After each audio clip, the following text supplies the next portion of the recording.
How many of you here have personally witnessed a total eclipse of the sun? To stand one day in the shadow of the moon is one of my humble goals in life.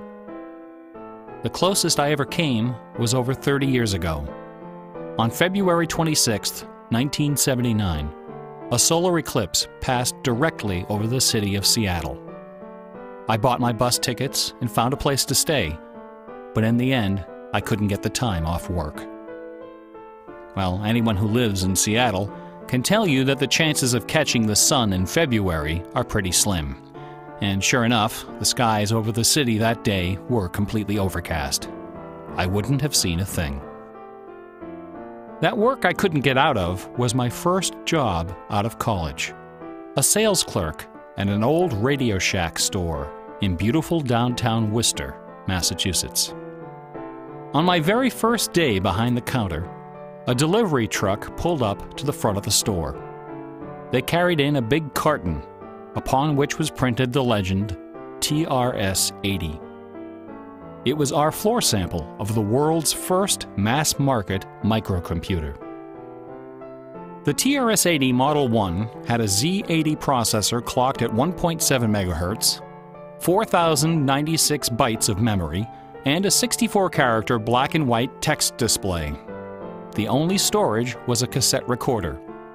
All this could be yours for the low, low price of $599. The store I was working in had seen better days.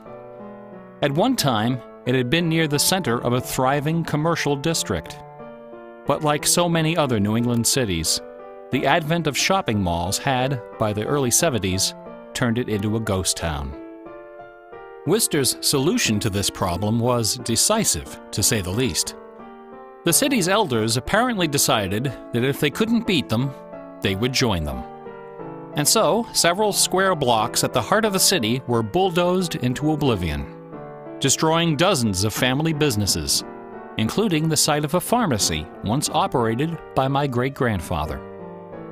In their place was erected a vast 3-level shopping complex with cinemas and a food court. When the dust settled, only a few forlorn blocks of the old Worcester remained standing.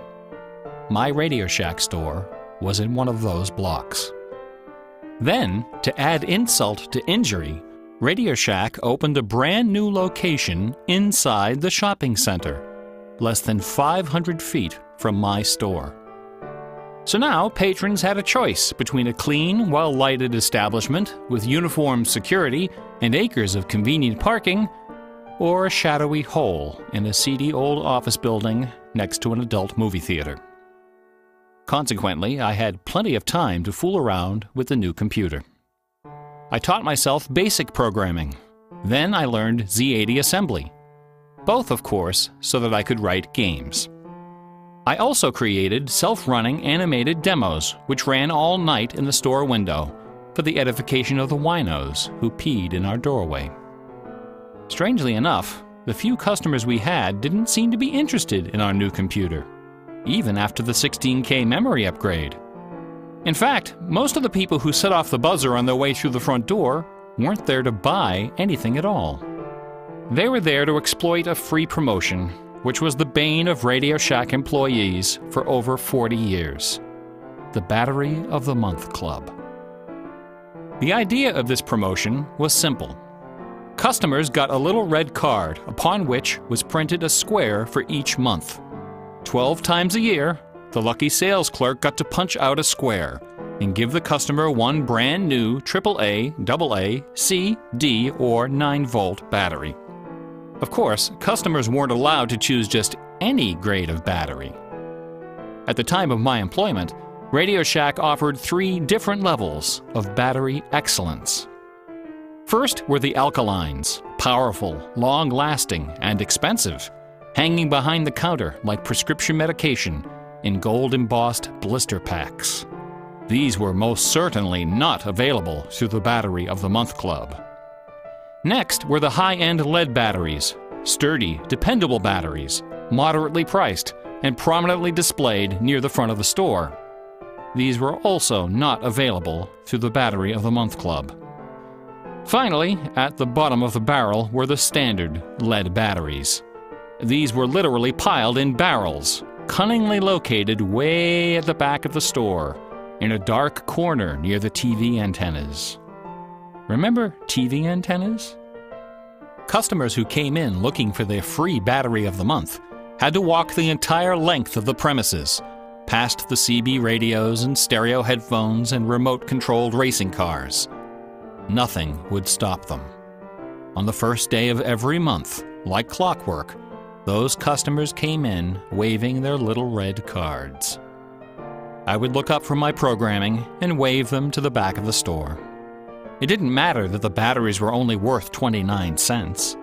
It didn't matter that most of them were already half dead. They came, they grabbed. And as far as I can remember, not one of them ever paid for a damned thing. I was such a crappy salesman. I was young and foolish. I thought my education in game design was happening at the keyboard. I almost missed the lesson coming through the front door. Fortunately, I wasn't the only person fooling around with games on micros. All over the country, people like me were experimenting. Scott Adams was coding what would soon become the world's first commercial adventure game. Remember adventure games? My future employer, Infocom, was being founded, along with other legendary companies like Online Systems, Sirius, Personal Software, and SSI. Those were exciting times. Teenagers were making fortunes. Games were cheap and easy to build. The slate was clean. But in 1979, the biggest news in gaming had nothing to do with computers. On the morning of the autumn equinox, September 20th, a new children's picture book appeared in the stores of Great Britain. This picture book was rather peculiar. It consisted of 15 meticulously detailed color paintings, illustrating a slight, whimsical tale about a rabbit delivering a jewel to the moon. On the back jacket of the book was a color photograph of a real jewel, shaped like a running rabbit, 5 inches long, fashioned of 18-karat gold, suspended with ornaments and bells, together with a sun and moon of blue quartz. According to the blurb underneath, this very jewel had been buried somewhere in England. Clues pointing to its location were concealed in the text and in the pictures of the book. The treasure would belong to whoever found it first. The book was called Masquerade. It was created by an eccentric little man with divergent eyes and a talent for mischief named Kit Williams. Within days, the first printing was sold out, and the empire that never sleeps found itself in the grip of rabbit fever. Excited readers attacked the paintings with rulers, compasses, and protractors. Magazine articles and TV specials dissected the clues, floated theories, and followed with keen delight the reckless exploits of the fanatics. One obscure park, unfortunately known by the nickname Rabbit Hill, was so riddled with holes excavated by misguided treasure seekers that the authorities had to erect signs assuring the public that no gold rabbits were to be found there. Some hunters ended up seeking psychological counseling for their obsession. The craze leapt over the Atlantic Ocean and invaded America, France, Italy, and Germany. It sold over 1 million copies in a few months, a record unrivaled by any children's title until the advent of Harry Potter. Over 150,000 copies were sold in foreign translations, including 80,000 copies in Japanese, despite the fact that the puzzle was only solvable in English. It didn't matter that the Masquerade jewel was only worth a few $1,000s. Many seekers spent far more than that in their months of exploration and travel. It was the thrill of the chase, the possibility of being the one. Treasure hunts, secret messages, and hidden things seem to exert an irresistible appeal. They're fun to look for and to talk about, and this fact of human psychology has been exploited in computer games since the earliest days. It finds expression in the hidden surprises we call Easter eggs. Atari's Stephen Wright is credited with coining this term in the first issue of Electronic Games magazine. The first Easter egg in a commercial computer game appeared in an early Atari 2600 cartridge called, simply enough, Adventure. By a sequence of unlikely movements and obscure manipulations, players could discover a secret room where the words "Created by Warren Robinette" appeared in flashing letters. Over the decades, Easter eggs and their evil twin, cheat codes, have become an industry within an industry. Entire magazines and websites are now devoted to their carefully orchestrated discovery and dissemination. They're part of our toolkit, our basic vocabulary, the language of computer game design. Computer gamers may have been the first to refer to hidden surprises as Easter eggs, but we certainly weren't the first to use them. Painters, composers, and artists of every discipline have been hiding stuff in their works for centuries. The recent advent of VCRs and Laserdisc players with freeze-frame capability exposed decades of secret Disney erotica.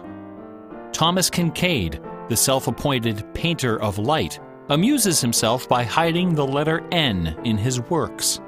A number beside his signature indicates how many N's are hidden in each painting. Picasso, Dali, Raphael, Poussin, and dozens of other painters concealed all kinds of stuff in their paintings. A favorite trick was hiding portraits of themselves, their families, friends, and fellow artists in crowd scenes. El Greco loved dogs, but the Catholic Church forbid him from including any in his sacred paintings. So he hid them, usually within the outlines of celestial clouds. Composer Dmitri Shostakovich chafed under the political censorship imposed by the Soviet Ministry of Culture. His symphonies and chamber works are loaded with hidden signatures and subversive subtexts which, had they been recognized, would have sent him to Siberia. Mozart's opera, The Magic Flute, is filled with musical allusions to the rituals of the Freemasons, the ancient secret society of which he and his mentor Haydn were members. But the most famous purveyor of Easter eggs is that champion of the late Baroque, the ultimate musical nerd, Johann Sebastian Bach. Bach was a student of gematria, the art of assigning numeric values to letters of the alphabet. A equals 1, B equals 2, C equals 3, etc. By comparing, sequencing, or otherwise manipulating these numbers, secret messages can be concealed. Bach took particular delight in the geometrical numbers 14 and 41. 14 is the sum of the initials of his last name, B equals 2, A equals 1, C equals 3, and H equals 8. 41 is the sum of his expanded initials, J.S. Bach. These two numbers show up over and over again in Bach's compositions. One of the better-known examples is his setting of the chorale Vor deinem Thron. The first line of the melody contains exactly 14 notes, and the entire melody, from start to finish, contains 41. Another of Bach's favorite games was the puzzle canon. A canon is a melody that sounds good when you play it on top of itself, a little bit out of sync. Frere Jacques and Row, Row, Row Your Boat are familiar examples of simple, two-voice canons. But a canon can employ any number of voices, and you don't have to play each voice the same way either. You can change the octave, transpose the key, invert the pitch, play it backwards, or any combination. Finding melodies that make good multi-voice canons is a fussy and difficult art, of which Bach was an undisputed master. Now, in a puzzle canon, The composer specifies the basic melody and the number of voices, but not the relationship of the voices.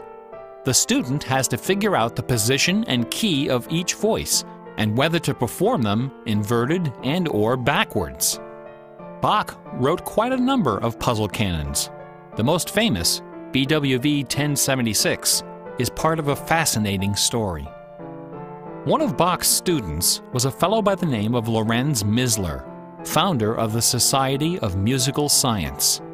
This elite, invitation-only institution devoted itself to the study of Pythagorean philosophy and the union of music and mathematics. Its distinguished membership reads like a who's who of German composers, including Handel, Telemann, and eventually Mozart.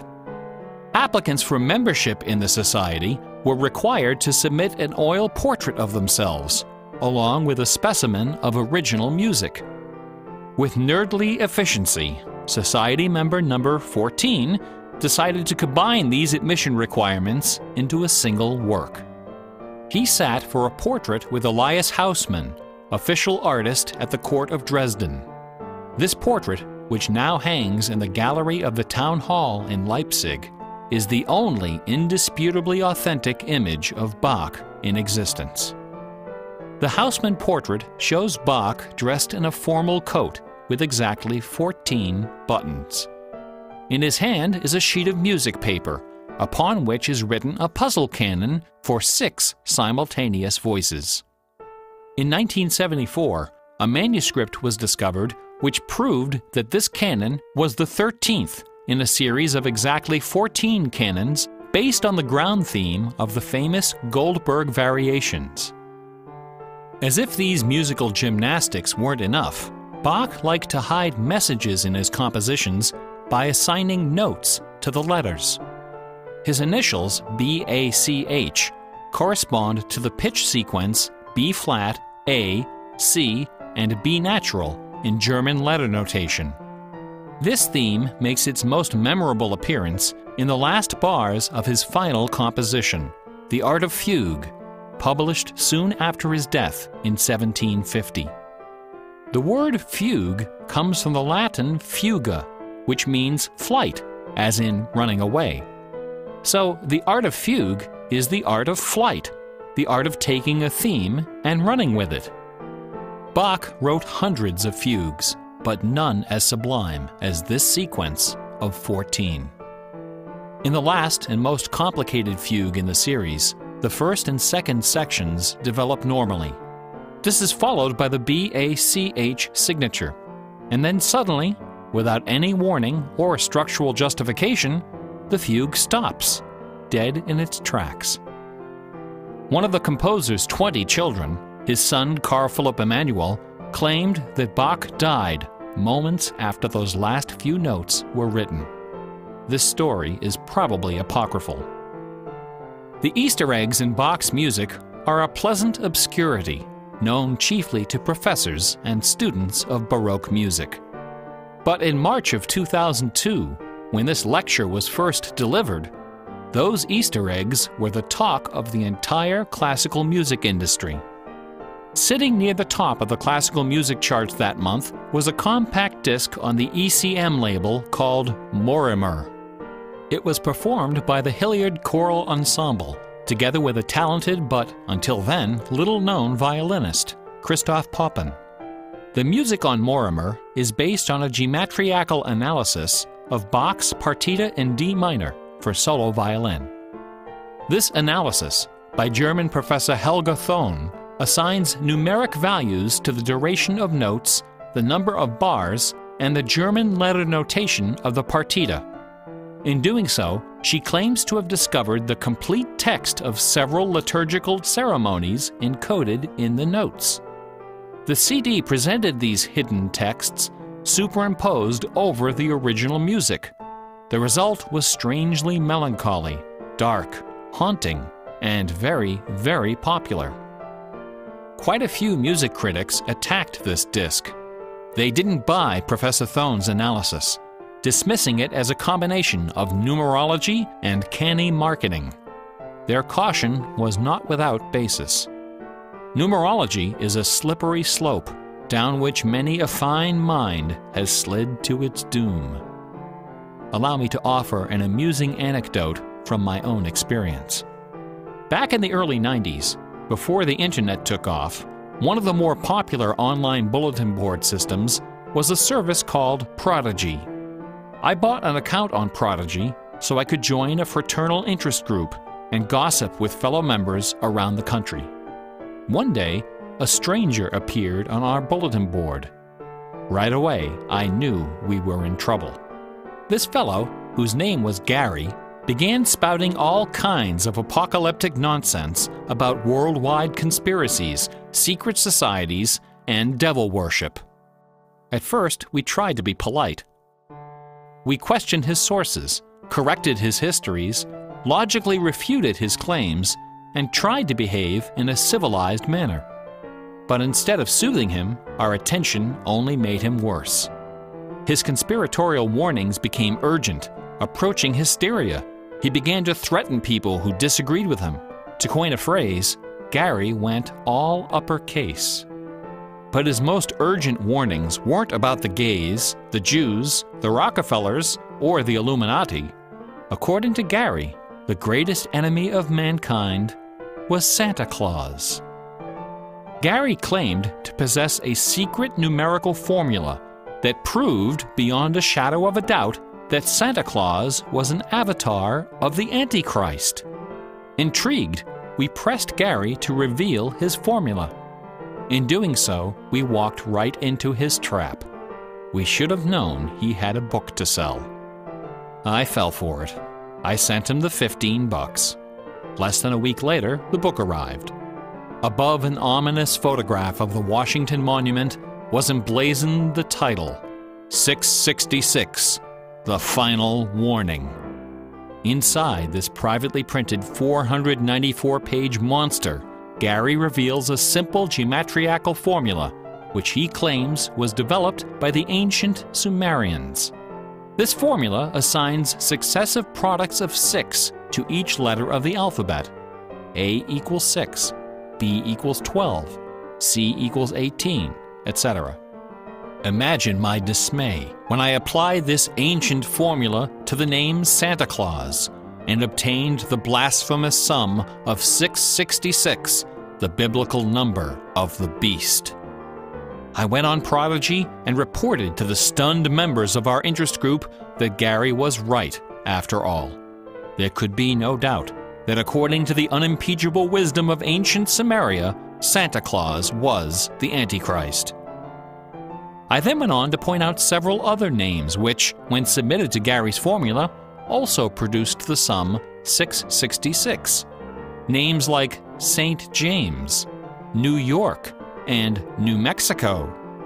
Soon the bulletin board was filled with discoveries like computer, Boston tea, and most sinister of all, sing karaoke. Gary left us alone after that. I got my $15 worth. But Gary is hardly the first person to connect secret codes to the Bible. People have been looking for Easter eggs in the Bible for hundreds of years. The Hebrew mystical tradition of Kabbalah can be described as a geometrical meditation on the Pentateuch, the first 5 books of the Old Testament. The advent of computers has made the application of numerology to the Bible fast and efficient. The latest spate of Bible searching was instigated by a book published in 1998 by Michael Drosnin, a former Wall Street Journal reporter. His book, The Bible Code, applied a skip cipher in which every nth character in a text is combined to form a message. By applying his skip cipher to the Hebrew text of the Old Testament, Drosnin claimed to have discovered predictions of World War II, the Holocaust, Hiroshima, the assassination of Yitzhak Rabin and both Kennedys, the moon landing, Watergate, the Oklahoma City bombing, the election of Bill Clinton, the death of Princess Di, and the comet that collided with Jupiter. He also found predictions of a giant earthquake in LA, a meteor hitting the Earth, and nuclear Armageddon, all scheduled to occur before the end of the last decade. The Bible Code spent many weeks on the bestseller lists, spawning several sequels and dozens of imitators. The Bible has certainly attracted its share of crackpots, but for the real hardcore egg hunters, nothing can rival the ingenuity, the tenacious scholarship, the stubborn zeal of those who seek the answer to the ultimate literary puzzle, a poisonous conundrum that has squandered fortunes, destroyed careers, and driven healthy, intelligent scholars to the brink of madness and beyond. Who wrote Shakespeare? The essays and books devoted to the Shakespeare authorship problem are sufficient to fill a large library. Several such libraries actually exist. Not even a day-long tutorial, much less an hour lecture, can begin to do justice to this complex, bizarre, and dangerously tantalizing story. Nevertheless, for the unacquainted, I will attempt to summarize the issue in a few paragraphs. The undisputed facts of Shakespeare's life and career could be scribbled on the back of a cocktail napkin. We know for a fact that a man named William Shakespeare was born in 1564 in or around the village of Stratford-upon-Avon. We know that he had a wife and at least 3 children. We know he bought property in Stratford, was involved in several lawsuits with his neighbors, and died there in 1616, aged 52. We also know that during those same years, a man with a last name similar to Shakespeare worked as an actor on the London stage, eventually becoming co-owner of some of the theaters there. We also know that about the same time, a number of most excellent poems and plays were published in London under the name Shakespeare. We do not know for a fact that the landowner in Stratford and the actor in London with a similar last name were one and the same man. We do not know for a fact that either man had anything to do with the poems and the plays. All we know is that those poems and plays have, in the 400 years since their composition, come to be regarded as a pinnacle of Western culture. The works attributed to Shakespeare appear to have been written by a man or woman who knew something about just about everything. They're filled with references to mythology and classic literature, games and sports, war and weapons of war, ships and sailing, the law and legal terminology, court etiquette, statesmanship, horticulture, music, astronomy, medicine, falconry, and, of course, theater. Therein lies the problem. How could a farmer's son of uncertain schooling, from a mostly illiterate country village, a man of practically no account at all, wield such encyclopedic learning, with so much eloquence and wit, so much wisdom and human understanding? For the first 150 years, nobody questioned the traditional history of the bard. Then, in the late 18th century, Reverend James Wilcott, a distinguished scholar who lived just a few miles north of Stratford, decided to write a biography of the famous playwright. Dr. Wilcott believed that a man as well educated as Shakespeare must have owned a fairly extensive library, despite the fact that not a single book or manuscript is mentioned in his will. Over the years, he speculated, some of those books must have found their way into local collections. And so, the good Reverend Doctor scoured the British countryside, taking inventory of literally every bookshelf within 50 miles of Stratford. Not a single book from the library of William Shakespeare was discovered. Neither were there found any letters to, from, or about Shakespeare. Furthermore, no references to the folklore, local sayings, or distinctive dialect of the Stratford area could be found in any of Shakespeare's writings. After 4 years of painstaking research, Dr. Wilcott concluded, to his own dismay, that only one person contemporary with Shakespeare of Stratford had ever demonstrated the wide-ranging education and expressive talent needed to compose those poems and plays. That man was the multilingual author, philosopher, and statesman, inventor of the scientific method, chancellor to the courts of Queen Elizabeth and King James, Sir Francis Bacon. Dr. Wilcott never dared to publish his theory, but before he died, he confided it to a friend, James Cowell, who, in 1805, repeated it to a meeting of the Ipswich Philosophical Society. The members of the society were suitably outraged, and the scandalous matter was quickly forgotten. Then, in 1857, a lady from Stratford, Connecticut, published a book called The Philosophy of the Plays of Shakespeare Unfolded. In this book, Miss Delia Bacon, no relation to Francis, claimed that the works of Shakespeare were written by a secret cabal of British nobility, including Sir Walter Raleigh and Sir Philip Sidney, as well as Sir Francis Bacon. Delia Bacon's book electrified the world of letters. Battle lines were drawn between the orthodox Stratfordians and the heretical Baconians. Literary societies and scholarly journals were formed to debate the evidence. Hundreds of pamphlets, newspaper articles, and essays were published defending each side and ridiculing the opposition with that self-aggrandizing viciousness peculiar to tenured academics. Armed with her explosive book, Delia Bacon journeyed to Stratford-upon-Avon and, unbelievably, obtained official permission to open Shakespeare's grave. However, when the moment came to actually lift the stone, Delia's self-doubt precipitated a catastrophic nervous breakdown. She later died penniless in a madhouse.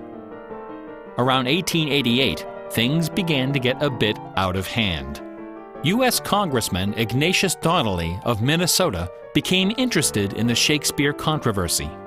One day, browsing through his facsimile copy of the First Folio of 1623, he noted that the word bacon appeared on page 53 of the Histories and also on page 53 of the Comedies.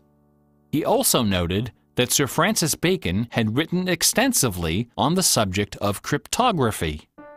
Donnelly began counting line and page numbers, adding and subtracting letters, drawing lines over sentences, circling words, and crossing them out.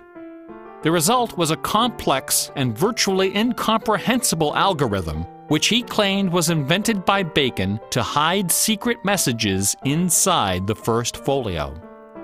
The greatest Easter egg hunt in the history of Western civilization had begun. Here are just a couple of the sillier highlights. A doctor named Orville Owen of Detroit constructed a bizarre research tool he called the Wheel of Fortune.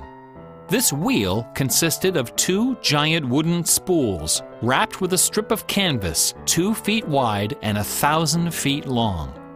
Onto this canvas, he glued the separate pages of the complete works of Bacon, Shakespeare, Marlowe, Greene, Peele, and Spenser, together with Burton's Anatomy of Melancholy. By cranking the spools back and forth, Dr. Owen could quickly zip across the pages in search of clues and cross-references. Employing a large team of secretaries and stenographers, Owen claimed to have uncovered a complete alternative history of Elizabethan England, as well as several entirely new Shakespeare plays and sonnets. Listen to this hidden verse, supposedly penned by the mighty bard himself, which inspired Dr. Owen to build his Wheel of Fortune. Take your knife, and cut all our books asunder, and set the leaves on a great firm wheel, which rolls and rolls, and turning the fickle rolling wheel, throw your eyes upon Fortune, that goddess blind, that stands upon a spherical stone, that turning and inconstant rolls in restless variation. After publishing 5 thick volumes of this rubbish, Owen announced the discovery of an anagram, indicating that Bacon's original manuscripts were buried near Chepstow Castle on the River Wye. Owen spent the next 15 years and thousands of dollars excavating the bed of the river with boat crews and high explosives. He died before anything was found. A fellow named Arnsberg wrote an entire book based on the analysis of the significance of a suspicious crack in the tomb of Bacon's mother. A Ray of Sanity finally appeared in 1957. To those familiar with the science of cryptology, the name William Friedman needs little introduction. During World War II, Colonel Friedman was the head of the U.S. Army's Cryptoanalytic Bureau. He is credited with cracking the Japanese Empire's most sensitive cipher. After the war, the colonel decided to apply his expertise to the study of the Shakespeare ciphers. He interviewed several of the experts in the field and prepared a detailed scientific analysis, which he published under the title The Shakespeare Ciphers Examined. His conclusion? In a word, bunk. According to the standards of cryptologic science, not one of the hidden messages purportedly discovered in Shakespeare's works was plausible. The rules used to extract these messages from the texts were non-rigorous, wildly subjective, and unrepeatable by anyone except the original decipherer. The people involved were not being dishonest. They were channeling their preconceptions. They were trapped in a labyrinth of delusion, mining order from chaos. You would think that Friedman's cold and ruthless exposure would be enough to silence the heretics once and for all. Not a chance. The books and TV specials and websites and conferences and doctoral dissertations keep right on coming. I should point out that the Shakespeare authorship issue is not only the preoccupation of cranks and weirdos. A substantial number of respected authors and Shakespeareans have expressed serious doubts about the traditional origin of the plays. The list includes Nathaniel Hawthorne, Ralph Waldo Emerson, Walt Whitman, Henry James, Sam Clemens, Sigmund Freud, Orson Welles, and Sir John Gielgud. Living skeptics include the artistic director of the New Globe Theatre, Mark Rylance, Michael York, Derek Jacobi, Kenneth Branagh, and even that most revered and scholarly of contemporary Shakespearean actors, Keanu Reeves. The current leading candidate for the authorship is Edward de Vere, the 17th Earl of Oxford, a theory first proposed in 1920 by an English schoolmaster with the unfortunate name J. Thomas Looney. What is it about Bach, the Bible, and the works of Shakespeare that inspires this intense scrutiny? Nobody's looking for acrostics in Chaucer or Keats. There are no hit CDs of the secret chorales of Wagner or Beethoven. For the answer, we need to recognize the unique roles which the Bible and Shakespeare have played in the development of Western culture. No other single work of literature has influenced modern English more than the translation of the Holy Bible published in 1611 under the auspices of King James I. The King James Bible exemplifies the meaning of the word classic. It has been called the noblest monument of English prose, the very greatest achievement of the English language. It has served as an inspiration for generations of poets, dramatists, musicians, politicians, and orators. Countless people have learned to read by repeating the phrases in this, the only book their family possessed. Our constitutions and our laws have been profoundly shaped by its cadences and imagery.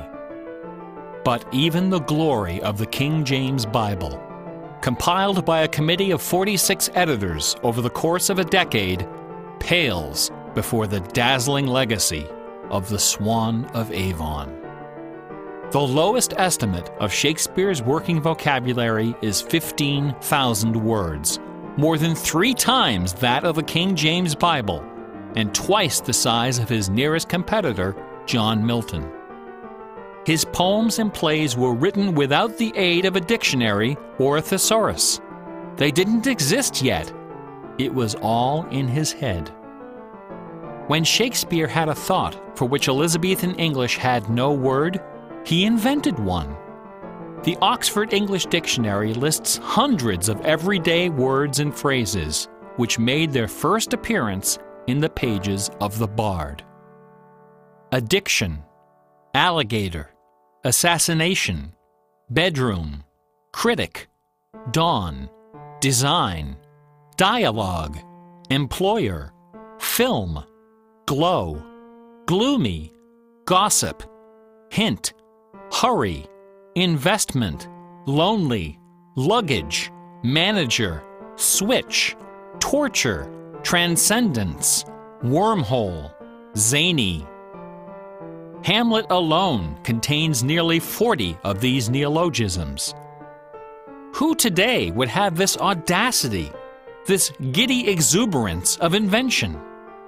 Only one other English author even approaches Shakespeare's facility for coining new words: Sir Francis Bacon. In the modern era, the record holder is Charles Dodgson, better known as Lewis Carroll, who, interestingly, also happens to be the second most quoted author in English, after Shakespeare. Everyone has been profoundly molded by the influences of the King James Bible and Shakespeare. Like it or not, all of us peer at the world through the lenses of these great works. They are the primary source documents of modern English thought, the style guides of our minds. Contemplating these dazzling jewels of wisdom and eloquence gives rise to an extraordinary feeling, a potent, rare, and precious emotion with the potential to completely upset your life. An emotion powerful enough to make a man abandon his wife and children, forfeit career and reputation, lay down his possessions, and follow his heart without questioning. That sweet, sweet fusion of wonder and fear, irresistible attraction, and soul-numbing dread known as awe. Awe is the grail of artistic achievement. No other human emotion possesses such raw, transformative power, and none is more difficult to evoke. Few and far between are the works of man that qualify as truly awesome. It is awe that convinces a rabbi to spend a lifetime decoding Yahweh from the Pentateuch. Awe that sends millions of visitors each year to the pyramids of Giza, Guadalupe, and Mecca. It was awe that drove poor Delia Bacon to her doom. Now, please don't come away from this lecture thinking that the key to awesome game design is the installation of Easter eggs. Ordinary games with their contrived Easter eggs and cheat codes are like the Battery of the Month Club. You have to trudge down to the back of the store to get what you really came for. If superpower is what people really want, why not just give it to them? Is our imagination so impoverished that we have to resort to marketing gimmicks to keep players interested in our games? Awesome things don't hold anything back. Awesome things are rich and generous. The treasure is right there. One afternoon, I was sitting alone behind the counter at that old Radio Shack store. My boss had stepped out for some reason. An elderly woman walked through the front door. Like most of our customers, she was shabbily dressed, probably on a fixed income. I assumed she was there for her free battery, but instead, she placed a portable radio on the counter. This little radio came from the days when they boasted about the number of transistors inside on the case. It was completely wrapped in dirty white medical tape. The woman looked at me and asked, "Can you fix this?" Slowly, I unwrapped the medical tape, peeling away the layers until the back cover of the radio fell off, accompanied by a cloud of red dust. The interior of the radio was half eaten away by battery leakage and corrosion. I looked at the radio. I looked at the old woman. I looked back at the radio. I reached behind me, where the expensive alkaline batteries were hanging like prescription medication, and removed a gleaming 9-volt cell from its gold blister pack. Then I pulled a brand new transistor radio from a box, installed the alkaline, and helped the lady find her favorite station. No money changed hands. She left the store without saying a word. Awesome things are kind of like that.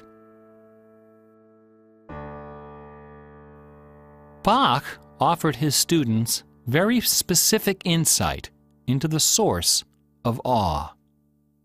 In addition to BACH, 2 other sets of initials are also associated with Bach's music.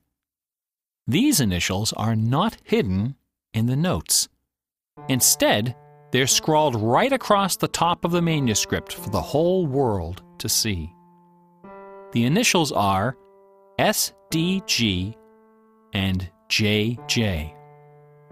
SDG stands for the Latin phrase Sole Deo Gloria, to the glory of God alone. JJ stands for Jesu Juva, help me, Jesus. Bach wrote all of his great masterpieces sub specie eternitatis, under the aspect of eternity. He did not compose only to please his sponsors or to win the approval of an audience. His work was his worship. Bach once wrote, "Music should have no other end and aim than the glory of God and the recreation of the soul. Where this is not kept in mind, there is no true music, but only an infernal clamor and ranting." The name of the power that moves you is not important.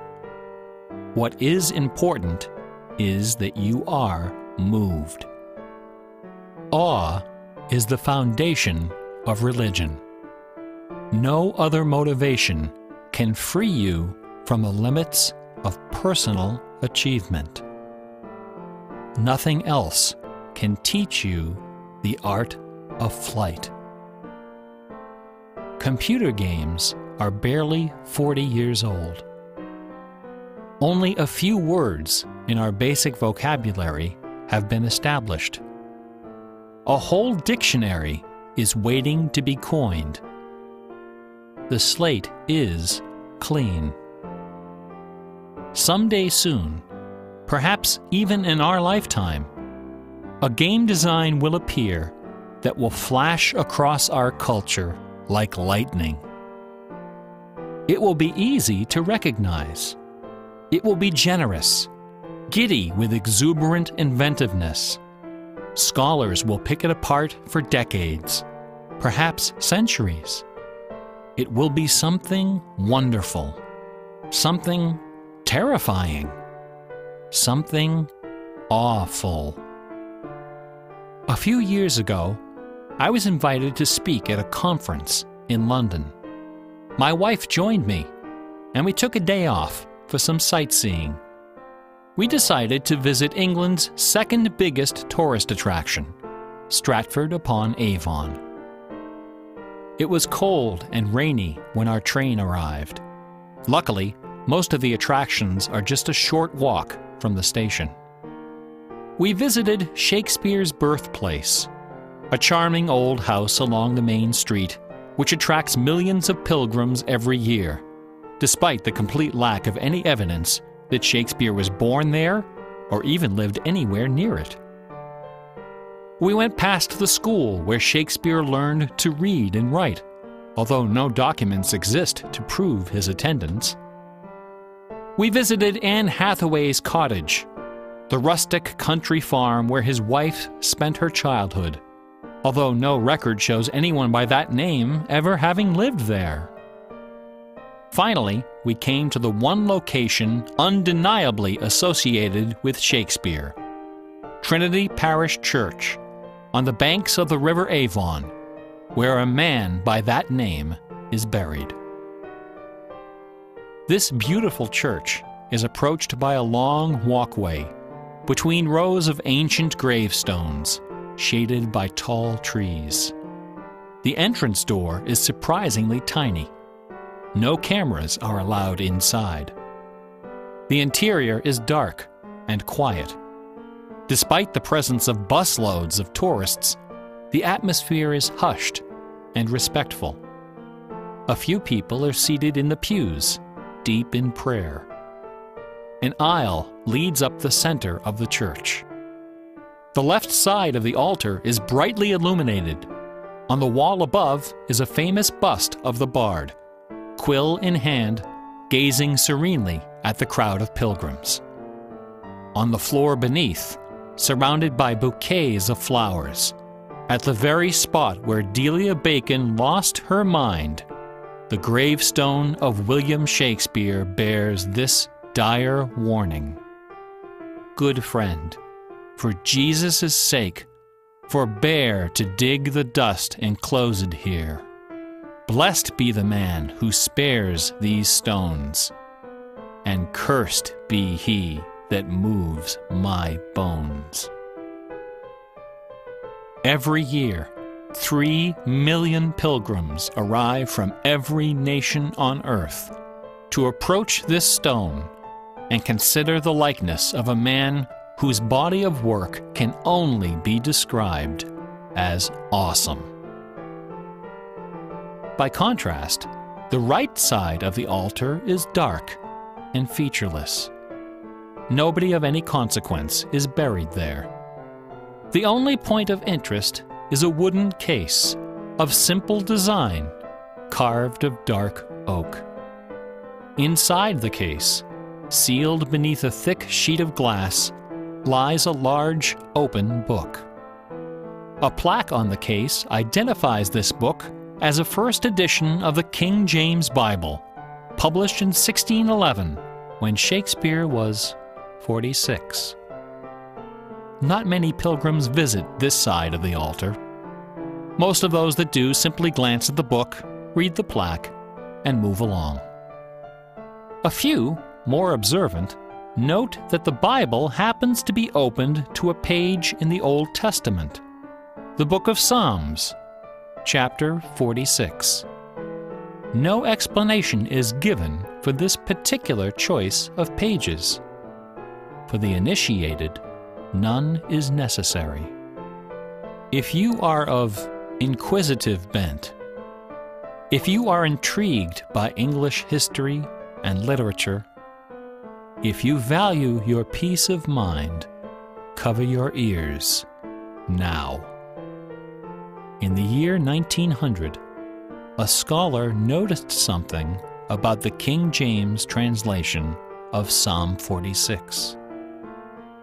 Something terrifying, something wonderful.